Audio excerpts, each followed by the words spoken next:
1950년 6월 25일은 한국 전쟁이 일어난 날이다. 1950년대 서울은 전쟁이 끝난 후 전기와 수도 사정이 형편없었다. 내가 어린 시절 호롱불에 쓸 석유를 사러 다닌 기억이 있다.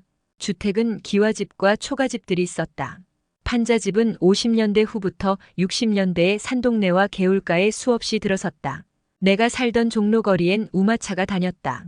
60년대는 4.19와 5.16이 있었고 70년대는 유신헌법, 동아일보 광고 말살, 박정희 대통령 서거, 80년대는 광주 사태, 전두환의 군사정변 언론, 통폐합 그리고 6.29 선언에 이르기까지 나의 젊은 날은 우리나라 역사의 소용돌이 속에 살았다.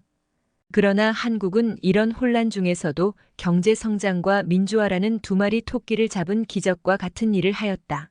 지금 한국은 세계 10위의 경제대국으로 해외 교민의 자랑스러운 대한민국이라 말하고 싶다. 얼마 전 한국 동란 70주년을 맞이하여 어느 신문사에서 설문조사를 하였는데 경제성장의 공헌자는 고 박정희 대통령이며 민주화는 고 김대중 대통령이라는 결과를 발표하였다. 나는 두 분도 매우 큰일을 하신 분이지만 한국의 경제 발전과 민주화 모두 미국의 도움이었다고 생각된다. 한국의 625 전쟁은 우리 국민들의 의식을 수백 년 앞당기는 계기가 되었다. 즉 농경사회에서 산업사회가 된 것이다. 당시 한국에는 미군이 주둔하였고 그들이 쓰는 생필품 은 한국인에게 큰 영향을 주었다. 즉 미국산 제품은 우리 국민에게 선망 그 자체였다. 뿐만 아니라 우리나라 군대의 군인은 60만 대군이어도 무기는 모두 미국에서 보내온 장비였다.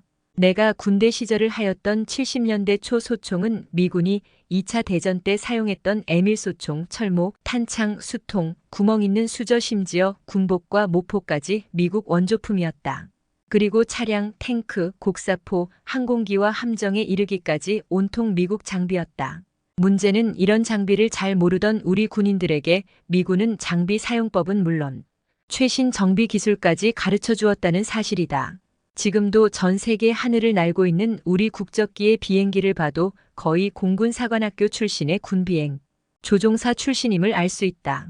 조종사들은 물론 항공정비사들도 군대에서 이미 비행기 정비를 하여 쓰던 경험은 그대로 민간 항공사에서 일하는 직업으로 이어졌다. 해군에서 배를 타던 군인들은 지금 5대양을 항해하는 민간 선박의 기관사로 항해사로 그리고 배의 선장으로 일하고 있다. 군의관들은 많은 환자들을 수술할 수 있었고 군간호 장교 출신들 중 많은 사람은 전역 후 독일로 가기도 하였다.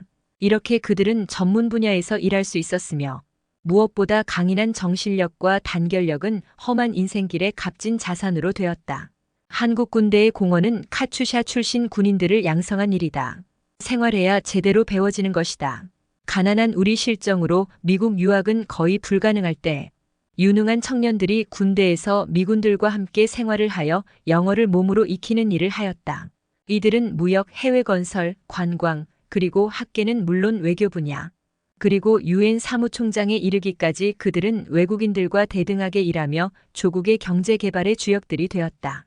이렇게 대한민국 군대는 우수한 기술 인력과 무형의 자산인 언어의 인재들을 키워낸 텃밭이었다.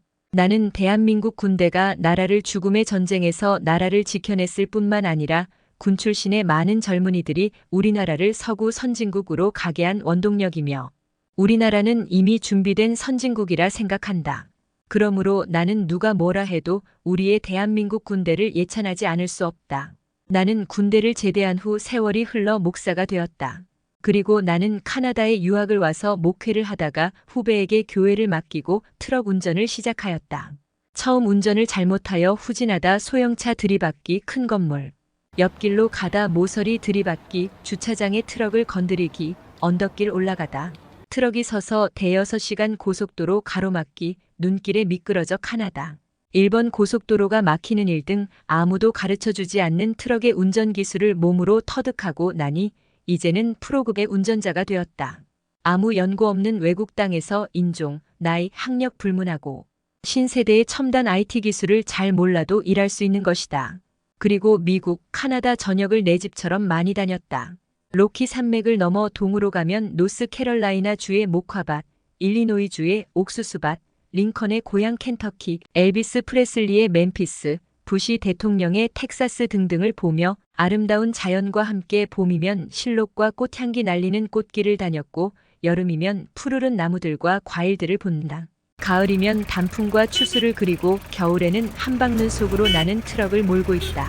나는 자연의 사계절뿐 아니라 하루 24시간을 함께한다. 아침 햇살에 옅은 구름들이 하늘로 오르는 장면, 한낮에는 뜨거운 태양 아래 온갖 과일이 있고, 그리고 저녁에는 서쪽 바다로 빠르게 지는 해가 구름을 비추며 붉게 물들게 한다. 그리고 한밤에는 별과 달을 보며 이야기하듯 한다. 이렇게 자연과 함께하다 보면 나는 아련한 추억 속으로 돌아가고 마음은 고향으로 달려간다. 그리고 그 주체할 수 없는 감정을 속에서 끄집어내어 글 속에 담아 내 마음을 달래보곤 하였다. 고 노무현 전 대통령께서 군대 생활을 푹 썩어야 하는 기간이라 표현하였다. 생각해보면 그 말은 정확히 맞는 말이다. 군대 생활은 진짜 썩어야 거름이 되는 법이다. 농사에 제일 필요한 것이 거름이듯이 우리 인생에도 분명한 거름이 있어야 된다. 나의 젊은 날 청춘과 목숨을 담보로 국가를 위해 바친 군대 3년 예전에 미처 알지도 못하였고 또 알 수도 없었던 내 인생의 밑거름을 만들어준 우리의 자랑스런 대한민국 군대를 향해 감사드린다. 오늘도 밴쿠버를 출발하여 미국으로 큰 트럭을 몰고 길을 떠나는 나는 대한민국 육군 공병대 수송부 출신으로 군번은 6103만 3517, 계급은 예비역 상병, 그리고 이름은 김유훈. 희미한 추억 속에 묻혀버린 줄 알았던 나의 군대 경험은 소중한 자양분이 되어 지금도 내 속에서 생생하게 살아 움직이고 있다.